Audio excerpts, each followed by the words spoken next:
What's up, YouTube? You already know who it is. Famous Ace in the place to be on the Two Made for TV network. Thank y'all for tuning in. Make sure you like, comment, and subscribe to the channel.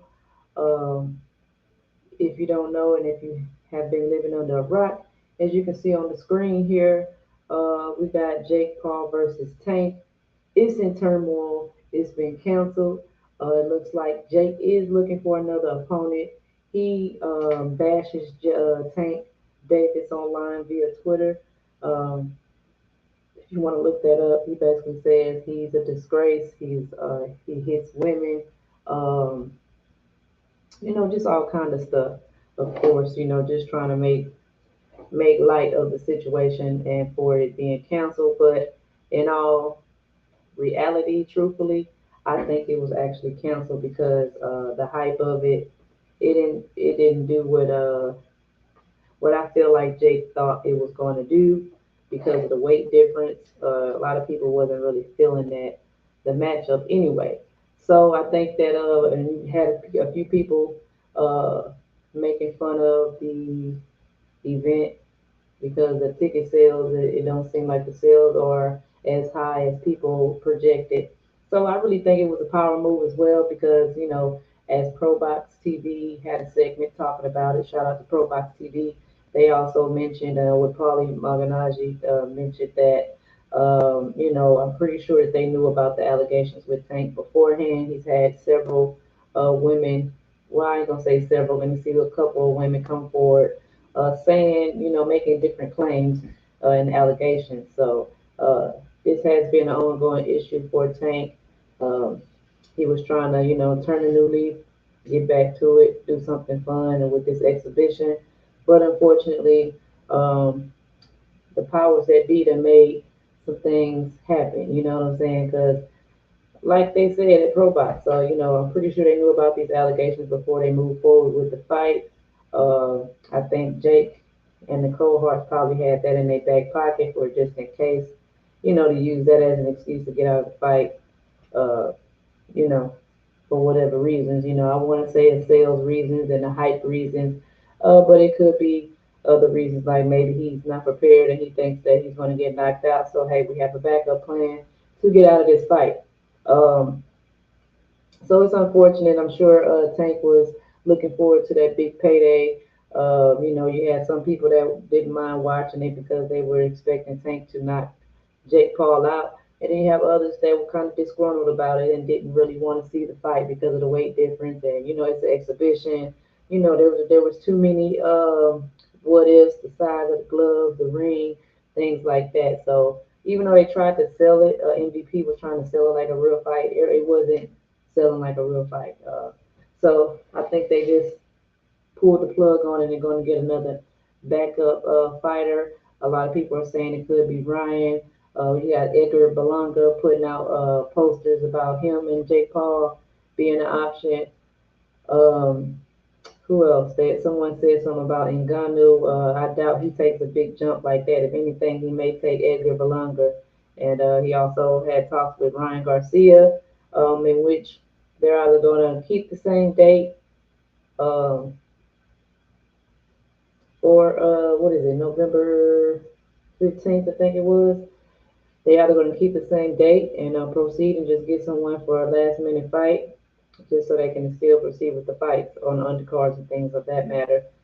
Or he's going to push it back to get someone like a Ryan Garcia that can maybe help sell the fight even more, and also have a bigger and potential bigger build up, and it could also be a actual sanctioned fight due to them not having that much of a weight difference. If they can just come up with a good catch weight for the both of them, they can probably be a real fight to which that might help it sell more because people already think Jake puts on a lot of fake fights and of course they stack the deck for him to win most likely. So he's never really just took a real challenge other than Tommy Fury, and Tommy Fury was a novice, but he was a real boxer. So if he could just get some more real boxers that maybe don't have that many fights under their hand, uh, not the one that's been off for 10 years and still just has their boxing license.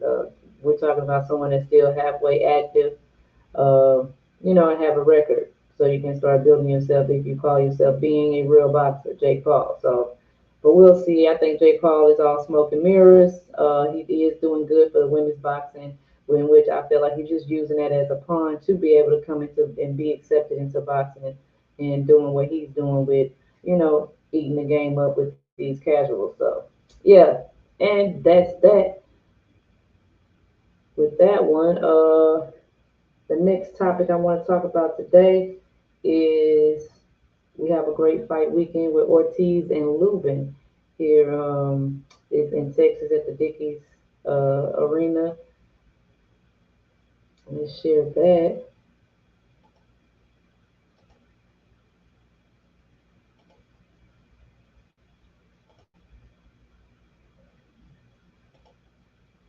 Okay, so we got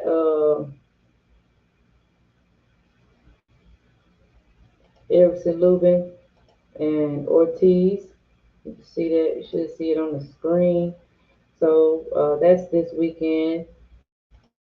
Excited about that fight. It was supposed to be Boots, but Boots chose to get a what he called a tune-up first before stepping in the ring with Ortiz. A lot of people are kind of disgruntled about that as well because we feel like, hey, Boots, you supposed to be that guy. Why do you need a tune-up? I mean, you're already a big guy anyway. So what's going on with that? He still took the tune-up, and now Ortiz had to get another fight. At first, it was supposed to be Xander Zayas, but Xander wants to be in his hometown in Puerto Rico as a homecoming fight. Ortiz chose not to go that route. Um, and here we are with Lubin. So that was the next best decent fighter that he can fight. Lubin's a dog. He's not nothing to play with. He's been in some big dog fights. He done been in some good fights and he got some good fights under his belt. Although he has taken two losses, those were some dog fights and arguably some of the fights of the year. So this is a good fight, and this is definitely a fight that Ortiz Jr. don't want to play with because Luke is not coming to lay down. He's coming to try to get himself back up and get some belts. And this is for some kind of championship here. We also have Tiger Johnson fighting Friday uh, under Pro Box. Shout out again to Pro Box. And then let's see who's on the undercard for the Lubin and Ortiz. We got Fulgham, which is a Golden Boy fighter, versus Stevens. Got Amari Jones, which is I don't know if he's still signed with DHP, Devin Haney Promotions, but he's fighting on the undercard. Uh, and the other guy we got Priest. He's pretty cool. That's another Golden Boy fighter they're building up here. He's on the undercard as well. So looking forward to that. I may try to pop up in the house. I am here in Texas, so we'll see how that goes. Looking forward to that fight. If not, we will be tuned in. Um, and then we also got what everybody's been talking about, and there's the talk around town. We got Devin Haney versus uh, Norman on the undercard of um, uh, is on the undercard of Benavidez and Yard in Saudi Arabia on the 22nd. Everyone been talking about it. You got Bill Haney, you got Norman Senior. But they've been going back and forth online, back and forth, just talking all kinds of smack. So everybody's looking forward to that fight. Then you got Noakes and Mason on the undercard, and Bam Rodriguez versus Martinez, along with Mel Nephew Jr. still in the mix, trying to get back in there and on the top list. And yeah, and then you also have Eubank versus Conor Ben 2. That's happening on the 15th. Not too sure if that's still going to happen because I know the last press conference you made was saying that they were still working on some stuff on the contract. So hopefully that actually happens. They've been training. You got Bomac and Eubanks Corner. So this should be pretty interesting after that win with Terrence Crawford. And we got Catterall on the undercard. A couple other guys from the European market.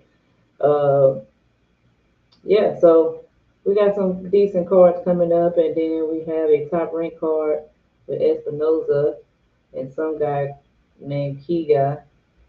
I don't know where he's from, and then you got Torres back on the card and Vargas, and that should be aired on ESPN Spanish channel. So this is over in Mexico for Espinoza. Okay, and that is when is that fight? It's also on the 15th. So got two good fight cards on the 15th, and you got of course the big one uh, on the 22nd with Benavidez and Yard in Saudi Arabia and for the Ring Magazine and Rider season. So yeah, man, that's basically the rundown for the most part of what we got coming up in boxing for the month. A little bit of news that you can use, you know what I'm saying? What do you think about the J. Cole situation in Tank? Who you want him to fight next? Do you want him to keep the same date? Or do you want them to reschedule and get like a big name? Or you don't care? You know what I'm saying? Comment and subscribe. Thank y'all for tuning in. Shout out to the sponsors, the 11 Group and the 11 Global Group. Shout out to those guys. If you need property, if you need to build your home, you don't know where to start, hit those guys up at the brand11.com.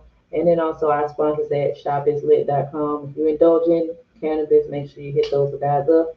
You can shop online discreetly. It does get delivered 100%.